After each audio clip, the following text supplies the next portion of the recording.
de bombeo. Trabajamos por empresas como Gulf Pumps, como Weir Minerals. Y bueno, venimos a presentar a manera de seguimiento la empresa y la línea de productos de Shulko Slurry. Es una marca norteamericana con fábrica localizada en el norte de Florida, en la ciudad de Jacksonville. Es una empresa que tiene 45 años de historia en el mercado minero, industrial y metalúrgico. Hay aplicaciones de las bombas para aplicaciones tan diversas como producción de fertilizantes, pulpa y papel, proyectos y productos industriales, químicos, y nuestro centro de desarrollo de producto es las bombas para mercado minero de extracción. Y cuando me refiero a eso, pues es extracción de oro, plata, minerales industriales como zinc, cobre, plomo. En las plantas que podrán ver en la imagen, pues ahí ven diferentes actividades que se producen. Ingenierías inversas, escaneados con rayos, con láser, la parte también de el stock y refaccionamiento de partes. Tenemos almacenes pues, que cumplen con la demanda mundial que tenemos. Prácticamente la empresa vende en todo el globo, en países como Australia, Sudáfrica, en Europa y en Latinoamérica. De 3, 4 años para acá hemos reforzado, pues, bueno, el área de servicio y de atención, y en este caso en el Ecuador hemos hecho mancuerna con Inducon y con sus filiales para hacerles llegar el producto con la atención y servicio local que requiere en las minas que atienden en la región. Como ven, pues hay diferentes tipos de instalaciones que ven en la presentación, en este video, que es básicamente a manera pues introductoria. Para ser un poco más pues creativo, la presentación no es que vamos a hablar tanto de la marca, sino más bien de las consideraciones que se requieren para seleccionar una bomba de pulpa, y así, bueno, pues a manera de aprendizaje poder compartir los puntos de vista o algunas dudas que pudieran surgir, y nosotros podemos resolverle con la experiencia de las selecciones que se han hecho en diversas instalaciones, en diversos proyectos, y pues poder avanzar en el tema en sí, ¿no? Entonces, ¿qué es una pulpa? La pulpa básicamente es la mezcla de un sólido dentro de un líquido. En los procesos mineros metalúrgicos comunes en nuestras regiones, donde hay procesos como lixiviación dinámica, heap leaching o lixiviación en montones, flotación selectiva, pues el medio siempre es agua. En otras regiones, como por ejemplo donde se produce cobalto, uranio, bario, algunos tipos de otros minerales, pues se pueden utilizar soluciones diversas. O, por ejemplo, la producción de cobre, pues se utilizan soluciones ácidas de ácido sulfúrico para disolver el cobre. Pero bueno, en el caso de la pulpa, que es nuestro principal efluente, digamos, para conducir, la combinación de factores de los sólidos como tamaño, tipo, forma de esos sólidos en la pulpa son muy importantes por el tipo de abrasión que causan. Y hay dos formas de caracterizar la concentración de sólidos, y son útiles de entender y de conocer, que una es la concentración de sólidos en peso. Por ejemplo, en una pulpa donde hay un sólido una pulpa homogénea con 40% de sólidos en peso, del total del peso de la pulpa, se extrae todo el agua, se pesan los sólidos, y bueno, la división o el cociente entre los dos es el porcentaje de sólidos en peso. Pero hay en otros casos donde hay gran cantidad de espacio ocupado por aire, como es en la flotación selectiva, que se produce espuma y se introduce aire a propósito para poder recuperar los minerales. Se toman conceptos como la concentración de sólidos en volumen. Entonces hay que saber diferenciar esos dos puntos porque es importante para la selección de los equipos.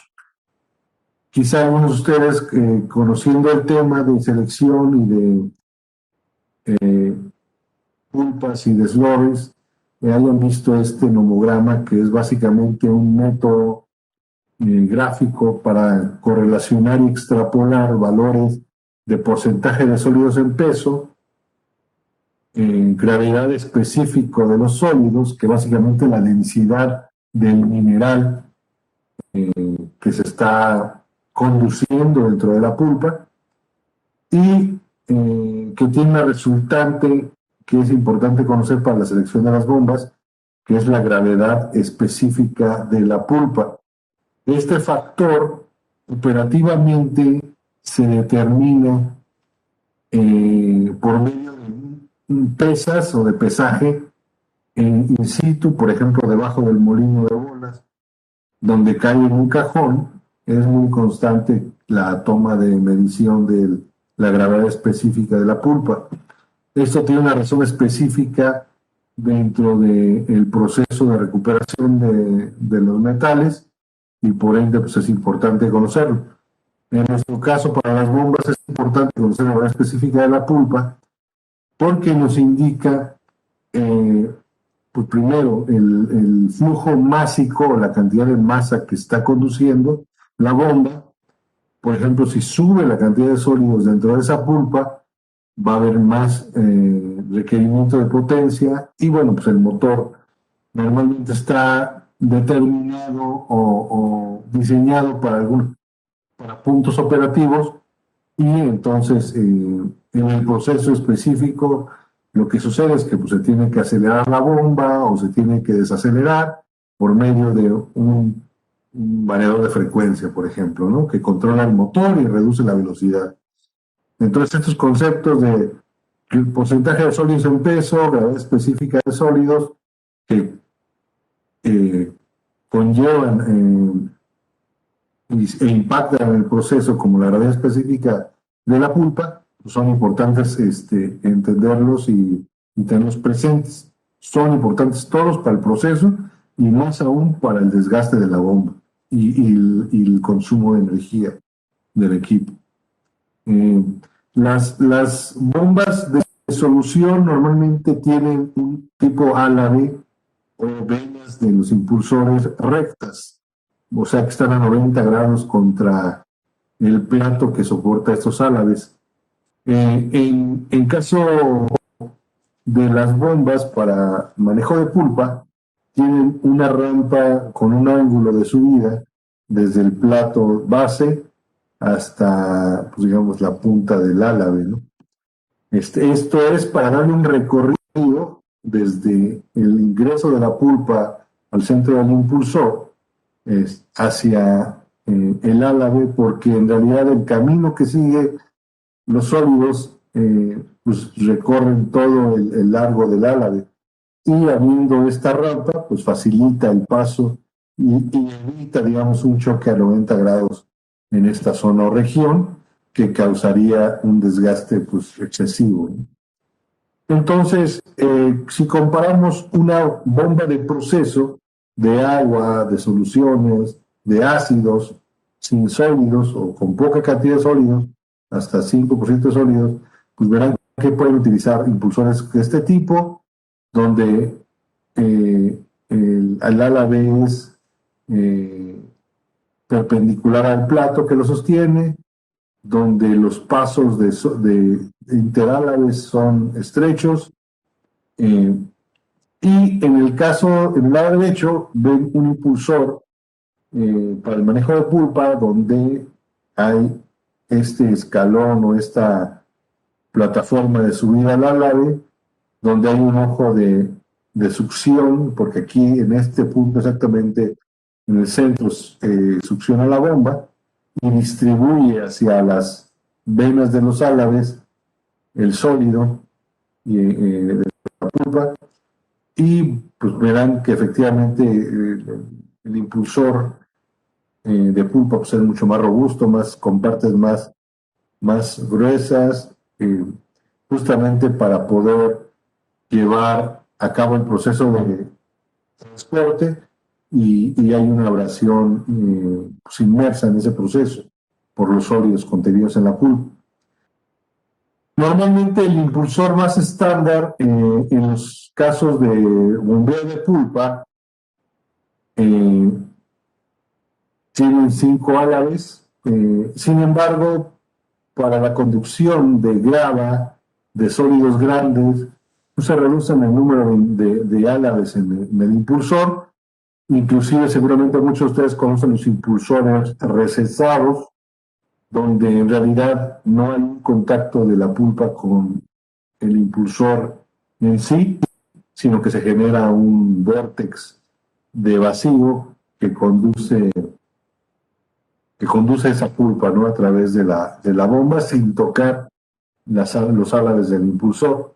Por ejemplo, en el caso de los ADR o procesos de absorción de oro, plata en carbón, en partículas de carbón, en esos procesos busca el cliente mucho que el carbón o las partículas no tengan contacto con los álabes, porque se quiebran o se rompen las partículas, y esto disminuye su tasa de recuperación de los metales. Entonces es un proceso donde se utilizan impulsores del tipo recesado, donde no hay contacto con esos álabes. Aquí básicamente es un perfil de velocidades. Este es un corte seccional lateral de la bomba. La succión normalmente está a 0 grados sobre el eje X, y la descarga, pues, creo que el 60-70% de las veces está a 90 grados. Entonces la velocidad dentro del borde de succión pues es baja. En realidad se empieza a acelerar cuando empieza a montarse ese sólido, esas partículas en el álabe, y acelera hasta un punto donde la descarga las jala hacia el exterior y las conduce a través de la garganta de la voluta o de la carcasa. Esta es la garganta de la voluta. Entonces, pues, obviamente los desgastes más altos van a estar en el impulsor, porque va acelerando, tiene alta velocidad lineal dentro del impulsor y en la garganta de la voluta. Si hay temas, por ejemplo, de una restricción en la descarga, pues va a causar efectos de recirculación dentro de la bomba, va a causar efectos de desgaste en alguna de las partes del impulsor, y todos estos factores, pues bueno, tienen que ver con un análisis falla que siempre es importante conducir con los clientes, con sus colegas, para poder entender cuál es el factor de desgaste de la bomba. No es uno solo, pueden ser varios, y tienen que ver con la cantidad de sólidos, con las velocidades operativas, tienen que ver con el sistema de desgaste, de conducción, de descarga de la bomba. Y entonces las consideraciones para el diseño de las bombas de pulpa, pues las bombas de pulpa son muy amplias, son muy robustas, son muy grandes, con partes gruesas, tienen cortes de agua en la descarga suavizados, no son a 90 grados. También tienen pasos de los fluidos amplios, o sea, los espacios interálave son amplios, los diámetros son a diámetro máximo dentro de lo que cabe a la carcasa. Esto es que, como es en el caso de otras bombas de proceso, como las bombas ANSI, en el caso de las bombas de pulpa no se recorta el impulsor, es un solo tamaño a diámetro máximo, y se controla la velocidad operativa, ya sea con un variador de frecuencia o con un sistema de bandas y poleas. También, obviamente, por la carga másica en la succión, hay vectores de fuerza o cargas dinámicas que se llaman cargas axiales de fuerza, que están, pues digamos, interaccionando con la flecha, que tienden a moverla, y por ello, pues bueno, dentro de lo que es la caja de valeros, o donde va la flecha sostenida, lubricada, pues hay un conjunto de valeros de alta carga o de resistencia a alta carga, que normalmente son de rodillos, y el rodamiento frontal, que es un rodamiento de tipo de bolas para centrar la flecha. Entonces, este empuje axial, que tiende a empujar la flecha hacia la parte trasera, se tiene que equilibrar con la resistencia y la absorción de energía o de empuje del rodamiento trasero, pues aquí en este esquema de bomba, ¿no? Los factores de la erosión son diversos, tienen que ver con la concentración de sólidos en peso, tienen que ver con la gravedad específica de los sólidos, tiene que ver con la forma, tamaño y dureza de las partículas, con la distribución de tamaños de estas partículas en la pulpa, con temas operativos meramente como son el de cavitación, con las clases de servicio de la pulpa. Y las clases de servicio es una clasificación del Instituto de Hidráulica, que es un organismo como la ASTM americano, norteamericano, que junta o que reúne a los fabricantes de equipos de bombeo, y que han sacado una norma, digamos, general para hablar los mismos idiomas en la industria. Entonces, ahora yendo hacia el tamaño de los impulsores, el impacto, por ejemplo, de tener una bomba con un impulsor de 18 pulgadas de diámetro del impulsor a uno de 29 pulgadas de diámetro, y para no ser muy cansado en el tema de la explicación, si ustedes tienen para la misma condición operativa de flujo y carga dinámica total la oportunidad de seleccionar estas dos bombas, la más óptima para seleccionar en el tema de desgaste abrasivo es la de 29 pulgadas. Entre mayor sea el diámetro del impulsor, menor va a ser la velocidad periférica, y el desgaste va a estar disminuido esencialmente, no solamente en una relación, porque si vemos, no se está duplicando el diámetro del impulsor del 18 a 29, y será un 35 o 40% más grande en pulgadas, pero el desgaste del impulsor de 18 pulgadas sería 3 veces y media más rápido que el de 29 pulgadas. Entonces el impacto, si lo correlacionáramos matemáticamente, pues verían que es cúbico el desgaste. Entonces 3.5 veces se desgasta más rápido un impulsor pequeño, porque tiene mayor velocidad periférica. Esta es la tabla de clasificación de clases de pulpa.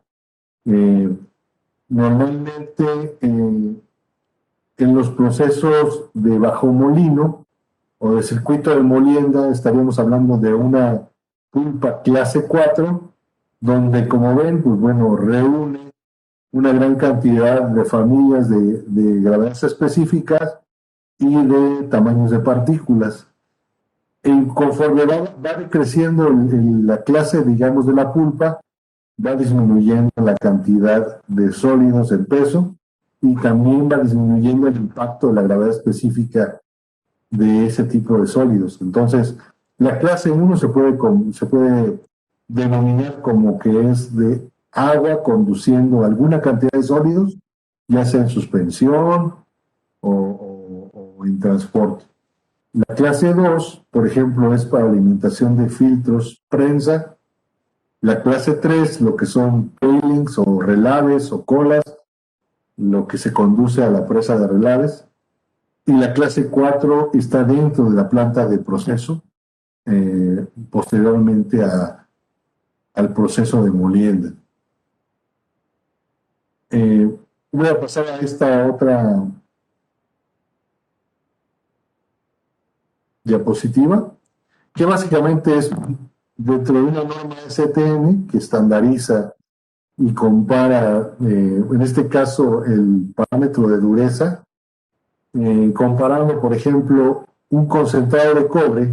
El concentrado de cobre, pues ya le quitaron silicatos, minerales pétreos, basalto a veces, u otro tipo de minerales no metálicos. Ya está limpio de todo eso y como ven tiene un índice de dureza de 70. Sin embargo, el mineral de cobre que contiene cobre prácticamente tiene 4 veces más dureza que el concentrado de cobre. Y pasamos así por la magnetita en las minas de hierro, pasamos por el mineral de hierro que tiene una mezcla de magnetita, hematita, silicatos, pasamos por procesos de producción de arena sílica que tiene un alto índice de dureza y con una estandarización, digamos, del índice de dureza de las colas, relaves o de mineral o de desechos de las minas, que estaría más o menos en este nivel de dureza. Entonces, pues, esto tiene que ver mucho con qué tanto se van a desgastar las bombas y los otros equipos que están en contacto con la pulpa, dependiendo del proceso.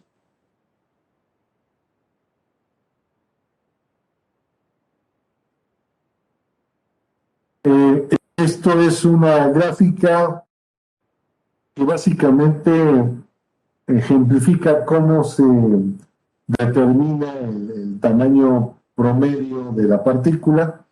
Básicamente lo que hacen es meter en una cama de tamices el sólido de una cantidad de pulpa, por ejemplo, de 1 litro de pulpa, se deja secar, el sólido se mete a ese tamiz que tiene diferentes tamaños de malla y se pesa cada sección de las mallas, se hace una tabla donde se sumariza el total y entonces, dependiendo de su tamaño, pues va a tener una distribución y ahí se puede determinar el tamaño promedio de la partícula.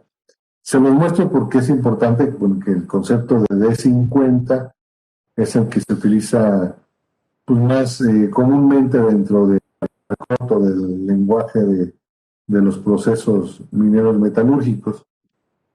El desgaste pues, puede ser de diversos tipos, ¿no? Dentro de una tubería, una bomba o un molino, que puede ser por un impacto lateral a algún ángulo, casi tangencial, puede ser aleatorio, puede ser de cama deslizante o puede ser dentro de un proceso de conducción dentro de una tubería, pues de toda la sección conduciendo el sólido dentro de la pulpa.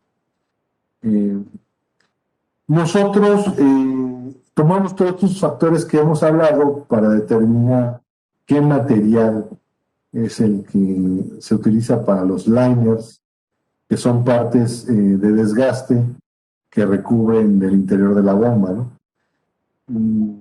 El elastómero o polímero más común es el hule natural, con algunas modificaciones químicas de vulcanización y de aditivos, pero sigue siendo hule natural con alguna formulación. Y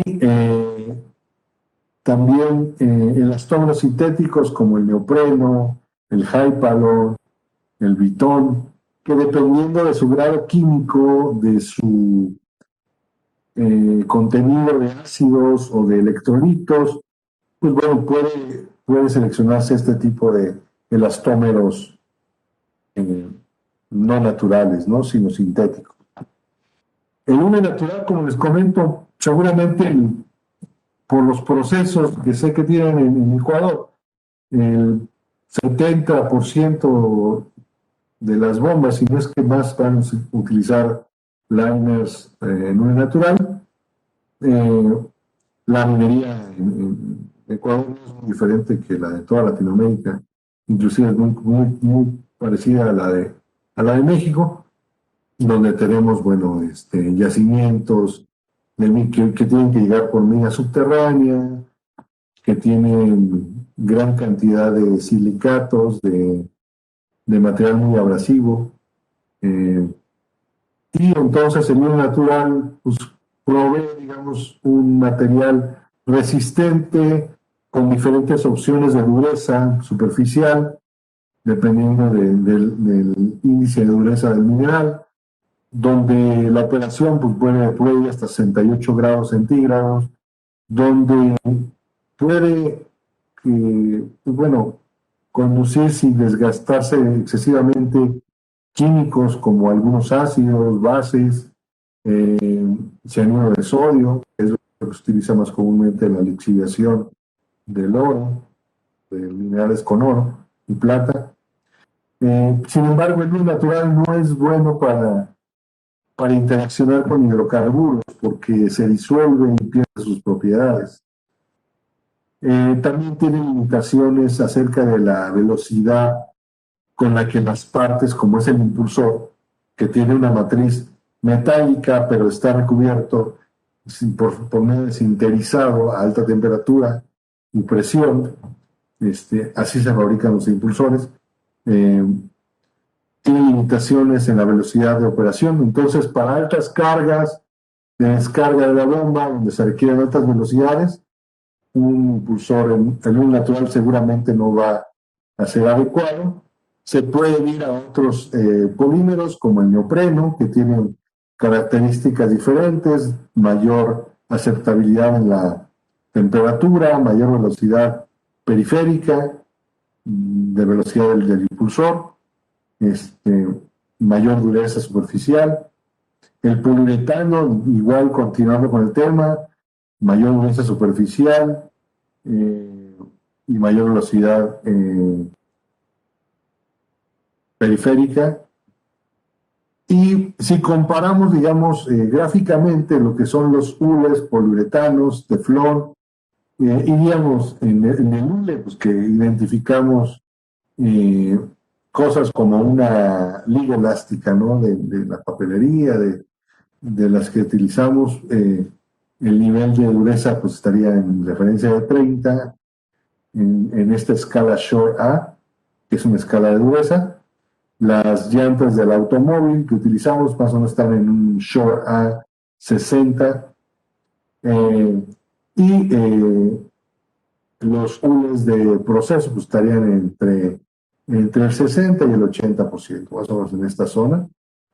Pero si vamos a poliuretano, veremos que son más duros. Y si nos vamos a nylon, vemos que el nylon tiene una dureza pues, comparativa aproximada a la de un hueso.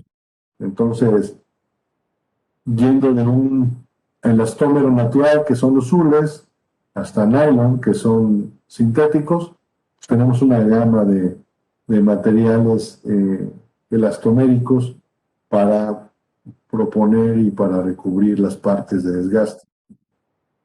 En el caso de las bombas fabricadas en aleación metálica, por lo general el exterior, la carcasa, siempre está fabricada en hierro dúctil o hierro fundido, y los interiores tienen una composición de hierro al alto cromo, que es una composición metalúrgica diferente, tienen algunas características de tratamiento térmico, y tiene sobre todo gran cantidad de elementos aliantes como el cromo y el níquel. También fabricamos bombas para el manejo de soluciones o con poca cantidad de sólidos, pues en materiales como acero inoxidable 316 o en aceros especializados para el grado químico como es el CD4 MSU, que es un acero dúplex, o aleaciones como Hastelloy. Dependiendo de esto, pues del grado químico de ataque y de los requerimientos técnicos de la solución. Las aleaciones más comunes, como les decía, son los hierros al alto cromo en las partes internas, que van desde el 25% hasta el 35% de cromo. Esto impacta directamente en la dureza superficial. En este caso se producen durezas entre 450 hasta 650 grados Brinell, y que son aplicables en grados diferentes de pH, y que tienen buena resistencia a la corrosión en general. Si comparamos por su caso o por su lado, la dureza comparativa de un hierro dúctil contra un hierro alto cromo de dureza 600 Brinell, como ven, prácticamente triplica, ¿no?, la dureza de un hierro aleado con cromo que un hierro unido, pasando por otros grados como el CD4 o el 316. Cuando hablamos de sólidos en pulpa, pues tenemos que hablar de diferentes composiciones. Hay sólidos que vienen de composiciones de silicatos, otros que vienen de entornos sedimentarios, otros que vienen de cuestiones ígneas o de la misma producción volcánica de la zona del yacimiento. Entonces, y esto mismo impacta que haya sólidos o partículas pues muy angulares o muy redondeadas.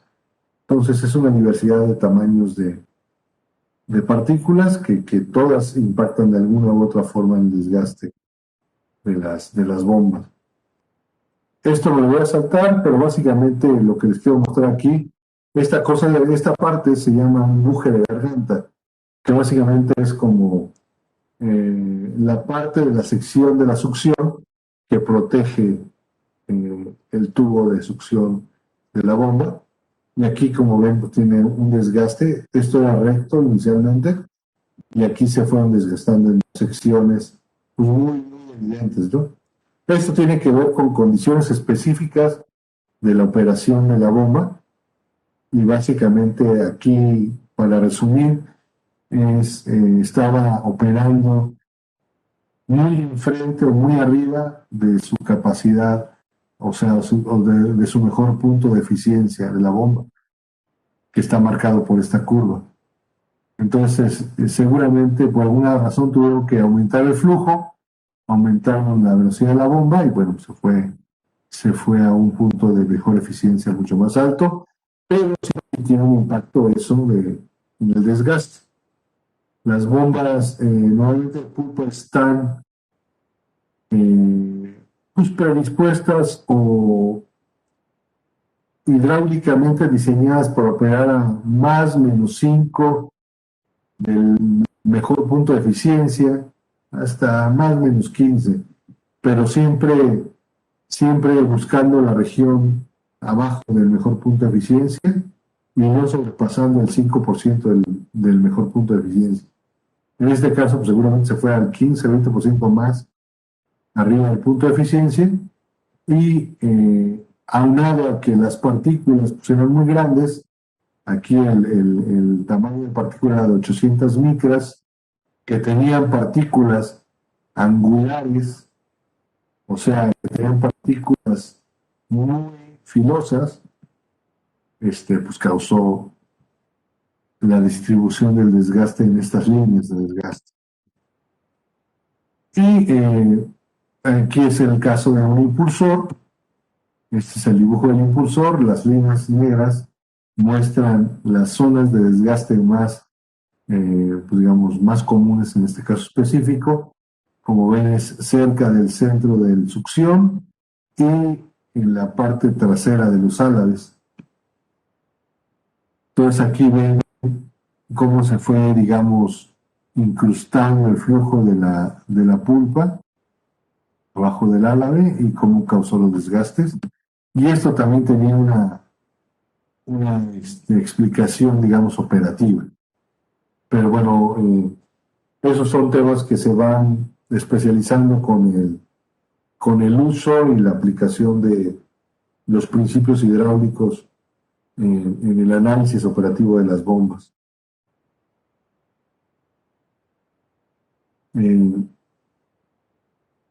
¿Hasta ahí alguna pregunta? Ahorita lo que les quiero mostrar también es qué líneas de bombas fabricamos. Tenemos un programa de selección de equipos También les quiero mostrar eso. Y básicamente es lo que tomaríamos en el curso. Si tienen alguna duda, con gusto ahorita podemos platicarla.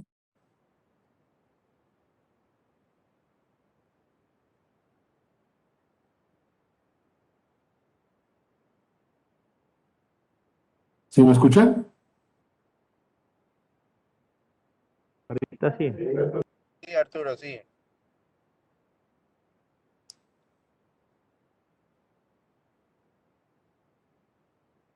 Entonces, continúo.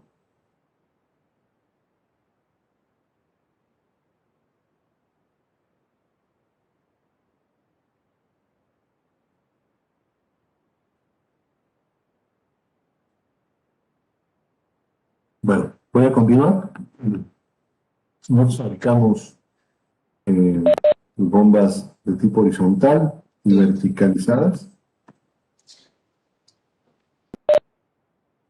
Como ven, bueno, aquí hay una fotografía de un sistema unitario, una sola bomba con su succión, descarga. En el lado derecho, un sistema en paralelo. La succión viene de un manifold general que alimenta 4 bombas. Y las series S, H y L son las que se utilizan para aplicaciones de lodos homogéneos que tienen partes intercambiables, ya sea en elastómeros o en hierros al alto cromo y otras aleaciones. Pero básicamente la diferencia entre las series S, H y L tienen que ver con temas como la serie H es de alta cabeza, de descarga dinámica. La serie H, digamos, es la más estándar que puede aplicarse en diferentes tipos de pulpa según su clase de la 1 a la 4. Y la clase L tiene aplicaciones un poco más para bajo NPCH y aplicaciones de ese tipo, ¿no? Bajo NPCH, para si alguno no conoce el concepto, es básicamente la presión neta de succión de la bomba. Por diseño, cada bomba requiere una presión mínima en la succión para poder operar correctamente. En este caso, también las series U, Z y P, que como ven, pues tienen diferencias esenciales con el tamaño del ojo del impulsor. La carcasa aquí es unitaria. Esto significa que cuando se desgasta la carcasa se cambia. No tiene partes intercambiables internas más que el impulsor, o sea, no tiene liners. Estos tres tipos de bombas, y básicamente son para desagüe de mina, transporte de grava, transporte de sólidos de gran tamaño. En el caso de las bombas para pulpa homogénea, bueno, fabricamos tanto la configuración en elastómero en hule natural o en otros polímeros, como hablábamos, neopreno, Hypalon, pero básicamente está compuesta todas las bombas en elastómero por el buje de garganta o throat bush, que protege la succión, el impulsor, que es el que está produciendo la velocidad cinemática dentro de la bomba, y los liners que cubren uno la parte trasera de la carcasa y el otro la parte frontal. Y en el caso de las bombas enlainadas o cubiertas de hierro al alto cromo, metálica, en vez de liner biseccionado o en 2 secciones, considera una voluta dentro de la cual está el impulsor y bueno, también un buje de garganta protegiendo la succión. Pero como ven, la configuración es diferente, ¿no? Entre el liner de hule, el polímero y el liner metálico. En el caso de las bombas para conducción de agua con sólidos o de sólidos en gran tamaño, como les mencionaba, pues tienen una carcasa que se cambia cuando se desgasta y tiene solamente internos de desgaste el impulsor y un plato, pero no tiene liners en la parte trasera ni en la parte delantera, ni tampoco tiene buje de garganta. Entonces, así es el diseño de estas bombas y es conducción, digamos, hasta 10-15% de sólidos, por lo general de gran tamaño, por eso tiene el ojo del impulsor muy amplio. Un corte seccional de una bomba, ¿cómo identifican las partes enlaminadas? Aquí en el caso del ashurado, en la succión y en el interior, pues bueno, nos indica que es un grado diferente que la condición de la carcasa. La carcasa externa, como les dije, es en hierro fundido. El liner está cubriendo esa carcasa por dentro y se muestra en diferente material, como el impulsor, que en este caso es metálico, con un liner en hule natural, y aquí tiene un sistema de sellado que se llama sello dinámico, que está en espalda o en espaldas del impulsor, en esta sección de la caja, digamos, que divide la parte húmeda, que es toda la voluta, y la parte seca o mecánica, que es el soporte, la caja de valeros o el bearing assembly, y que está conectada directamente a la bomba, ¿no? En el caso de las bombas verticalizadas, que básicamente son para recuperación de agua y de pulpas en piso de las zonas de proceso, fabricamos tanto la versión o el diseño totalmente metálico en el interno, como es este caso que se muestra ahí, y también manejamos secciones enlainadas o recubiertas en hule natural u otro polímero, dependiendo del caso. En el dibujo seccional, como ven, pues bueno, tiene una placa. Esta placa es básicamente la que sostiene el peso de toda la bomba. Esta placa está instalada en la parte superior de del tanque o del cárcamo o del depósito donde se va a succionar la pulpa o el agua como sólidos. Entonces toda queda prácticamente sumergida, ¿no? En el líquido. Factores que son determinantes para seleccionar una bomba, obviamente pues el flujo, la capacidad. A nivel de diseño de proyecto, pues siempre vamos a tener un flujo normal o estándar, un flujo mínimo y máximo, las toneladas por hora, el porcentaje de sólidos en peso, la gravedad específica de la pulpa como consecuencia de la relación de porcentaje de sólidos y gravedad específica del sólido o del mineral, el tamaño de la partícula, el tamaño promedio, el tamaño máximo de la partícula, la descripción de la pulpa, que es diferente a decir una pulpa de proceso, por ejemplo, de acondicionamiento a una pulpa de relaves. En el caso de una bomba vertical es importante saber cuál es la profundidad del tanque, estanque o cárcamo, qué longitud de bomba se requiere, esto relacionado con el nivel dinámico de la bomba de flujo dentro del cárcamo, el espacio superficial donde va a estar instalada la bomba, y obviamente para el caso del cálculo de la cabeza dinámica total, que normalmente es un cálculo de ingeniería que les debe proporcionar el cliente o el usuario, pues hay factores que aportan, digamos, a ese cálculo, que son digamos, la cota de descarga o la altura estática de descarga de esa bomba, la longitud de la tubería en un recorrido específico, el número de accesorios o de juntas, por ejemplo, cambios de sección en 45 grados, en 90 grados, accesorios como válvulas, diámetro de la tubería, el material de la tubería es importante conocerlo. En el caso de reemplazar una bomba de otro modelo, otro tamaño, pues siempre conocer el diámetro del impulsor, la descarga, la posición de la descarga, la velocidad operativa, el tiempo de vida de las partes, como es la voluta, el impulsor, el buje de garganta, pues es muy importante, ¿no? Obviamente también todo está relacionado con el motor eléctrico y este debe de cumplir con las características de cada país, ¿no?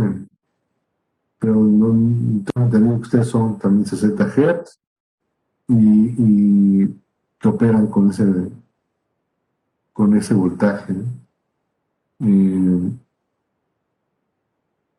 Nosotros correlacionamos todos los factores que nos proporcionan como característica del mineral y del proceso dentro de un programa de selección que nos permite correlacionar todos estos factores y que nos permite darles una curva operativa dependiendo de la selección de la bomba, donde también se consideran temas como la velocidad a la que va a operar la bomba, qué grado de eficiencia tiene, qué tanto o qué tan cerca o lejos está del mejor punto de eficiencia de diseño de la bomba, que está marcada aquí en línea roja, y obviamente pues, relacionado al flujo y carga dinámica total pues, para el sistema en específico, ¿no?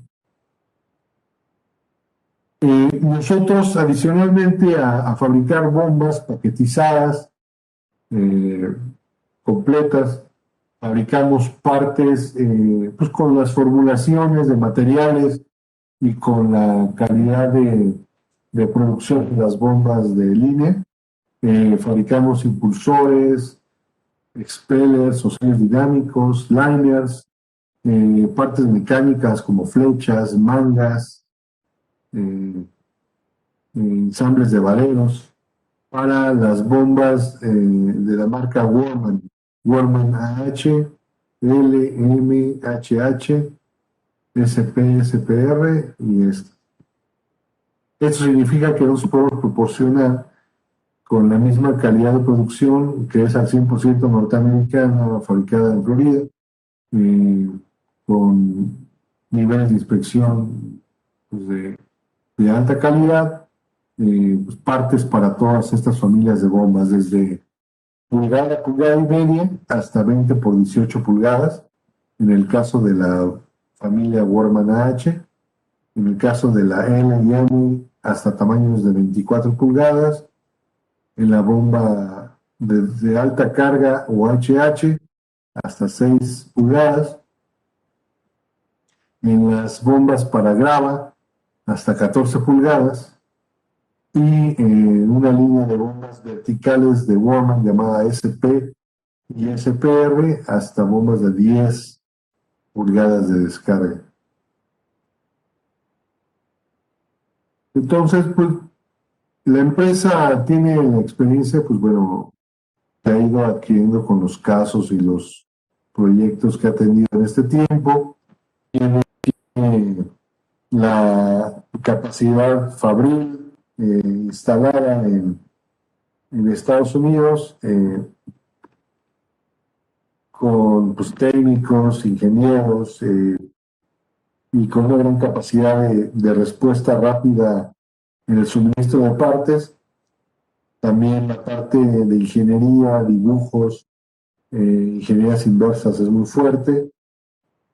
Y pues básicamente, como les decía, fabricamos bombas en paquete, completas para proyectos o para cambios de alguna bomba. Fabricamos las partes de reemplazo para las bombas Worman modelo AH y todas las otras familias que les mostré. Y aparte fabricamos, hacemos revampings, retrofits, remanufacturas de equipos que constantemente llegan a la planta. Atendemos pues, a mercados como el de agregados, que básicamente transporta arena, grava, minerales industriales como varita, como otros del proceso de producción de pisos, de cerámicos, lo que es la minería metalúrgica, que involucra la producción de oro, plata, cobre, hierro, carbón, la generación de energía eléctrica.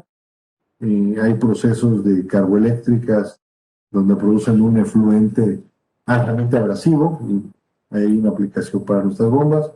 En la fabricación de fertilizantes, como es roca fosfórica o potasio, lo que es pulpa y papel, y plantas de manufactura y de grado químico. Entonces, nuestra oferta pues, va hacia lo técnico, análisis de procesos, suministro de partes lo más rápido posible y obviamente pues todo el know-how para poder cubrir las necesidades de los clientes, sus proyectos y las necesidades y problemáticas que puedan tener en el proceso. Y ya tenemos, como les mencionaba, pues, clientes prácticamente en todo el mundo. Yo en específico estoy centrado en el área de Latinoamérica y bueno, vendemos en Colombia, en Perú, estamos haciendo acercamientos con Ecuador, con Bolivia, en Chile, en Centroamérica y en México. Entonces, pues ese es el mensaje. Tenemos experiencia, tenemos el producto, tenemos tiempos de entrega muy competitivos, tenemos también la posibilidad de llevar este producto a tiempos récord, con buen costo, digamos, comparativo a lo que hay en el mercado, y atención técnica y soporte que puedan requerir para sus proyectos. Y ese es el mensaje. Les agradezco el tiempo. Si tienen alguna duda, con gusto se las puedo, la podemos comentar. Y muchas gracias. Gracias por su tiempo. Gracias por considerar a Shurco. Y pues estamos a la orden.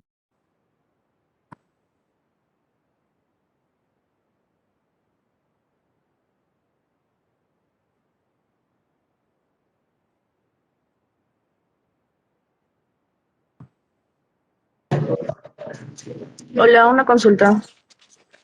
¿Sí? Estaba hablando sobre la presión mínima de la succión. ¿Sí? ¿De cuál es? Y también cuál sería el máximo diámetro de sólidos. Ok. Ok, bueno, para las... por ejemplo, vamos a caracterizar un caso específico. Y tendría que hablar aquí de los tipos de bomba, ¿no? Por ejemplo, ustedes conocen el proceso de molienda, ¿no? Molino de bolas, que es un cilindro. En el interior entra el mineral, donde se adicionan las bolas de acero en diferentes tamaños y va recorriendo a lo largo de ese cilindro, produciendo una reducción por medio de la caída y la reducción que producen los impactos, y eso produce un lodo, eso produce una pulpa que cae a un cajón. Pero antes de caer ese cajón pasa a una criba que es básicamente un sedazo. Quita las partículas grandes y que por lo general pues, se recirculan para volver a molerlas, o se desechan y ya no continúan en el proceso. Las series para la conducción de ese tipo de pulpa, que es una pulpa de clase 4, aquí en nuestra tablita esta que les mostré, aquí el tamaño de partícula en clase 4 va más o menos de 100 micras hasta 500 micras, 5000 micras, perdón. 5000 micras son cerca de 1,5 pulgadas. Entonces, aquí está.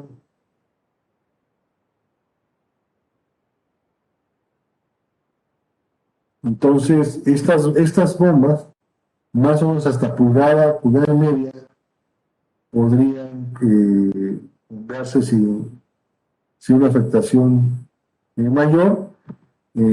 Normalmente, dado que sí se produce o existen las partículas mayores, más grandes, eh, el ojo del impulsor está preparado para recibir partículas hasta de 2,5 pulgadas, 3 pulgadas. El ojo del impulsor, sin embargo, pues no es recomendable hasta cierto punto porque causa desgastes que no son,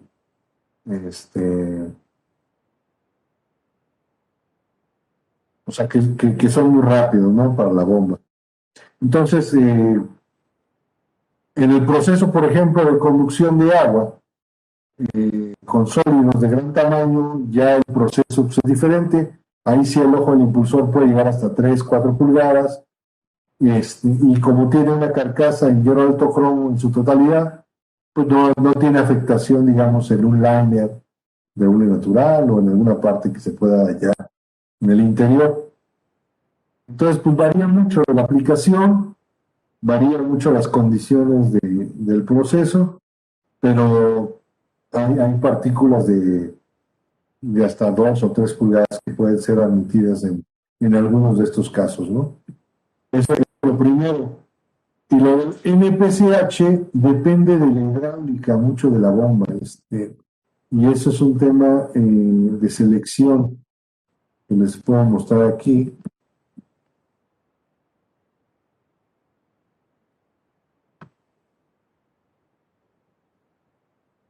El concepto de NPCH, que es la presión neta de succión requerida, tiene que ver con el diseño de la hidráulica de la bomba.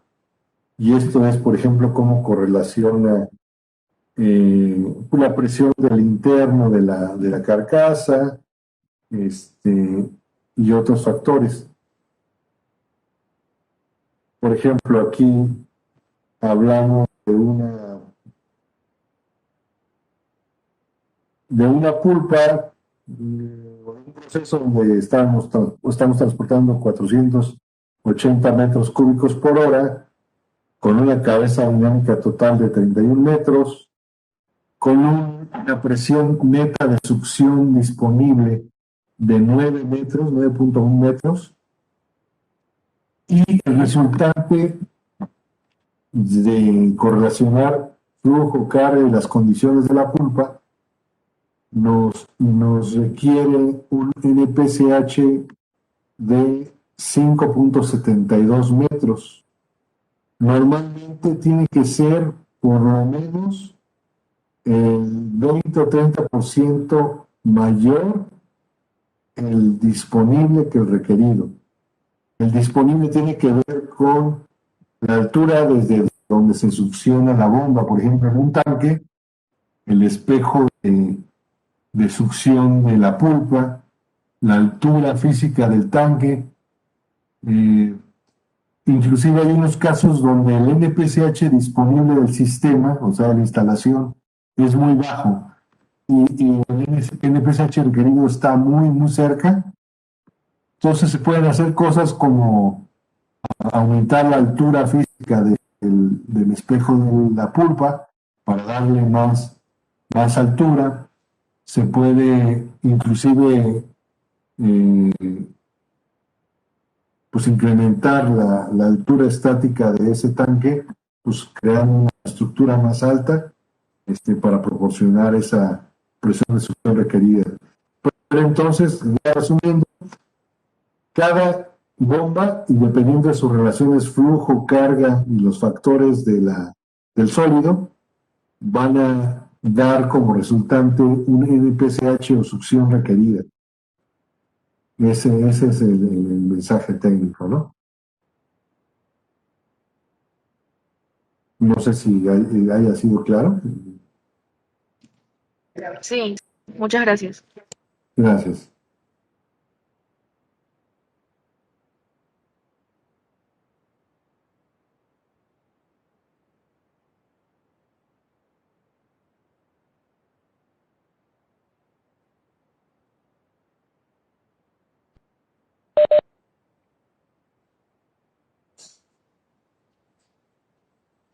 Buenas, ¿alguien más tiene otra pregunta? ¿Alguna acotación?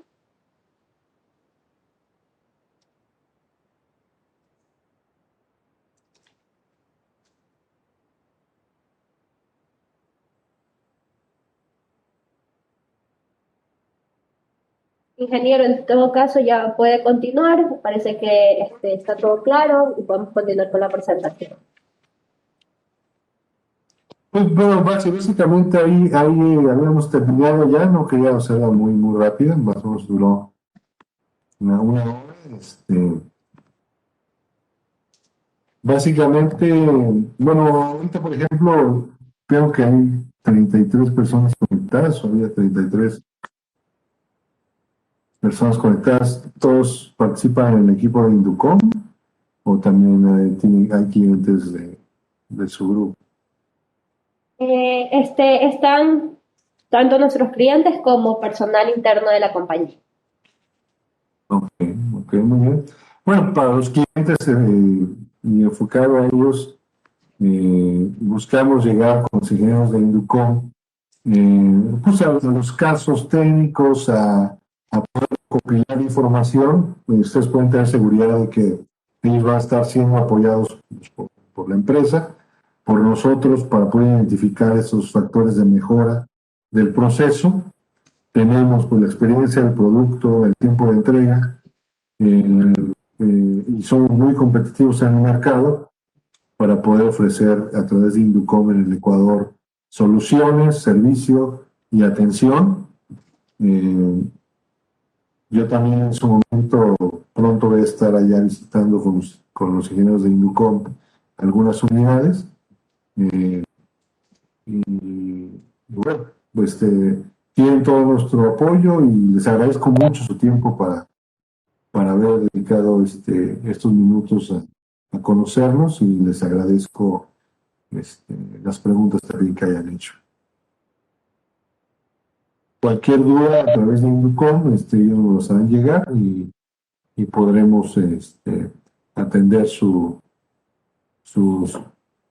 carácter técnico y lo que fueran requiriendo. Eso es todo, muchas gracias y gracias por el apoyo, Marisa. Bueno, entonces, Gracias. gracias a usted, ingeniero, le agradecemos mucho por la inducción. Esperamos pronto ya tenerlo acá en Ecuador para poder conocerlo y que pueda conocer todas nuestras instalaciones. Creo que nadie más tiene preguntas, así que damos por terminado este webinar. Muchas gracias a todos, que tengan salud y que tengan muy buen fin de semana.